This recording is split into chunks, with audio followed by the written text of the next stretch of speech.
How to create pre-orders on the Shopify mobile app. To create pre-orders on Shopify using the mobile app, open the app and tap Products. Select the product you want to offer as a pre-order or create a new one.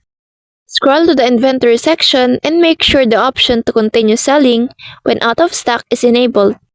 This allows customer to purchase even when the item isn't in stock yet. In the product description, clearly mention that it's a pre-order item and include an estimated shipping date. You can also customize the product title to include pre-order so buyers know right away. Once everything looks good, tap Save. If you want to automate updates or manage pre-order limits, you can explore third-party apps from the Shopify App Store. Offering pre-orders helps build interest and lock in early sales, all while keeping your customers informed and your inventory under control, right from your mobile device.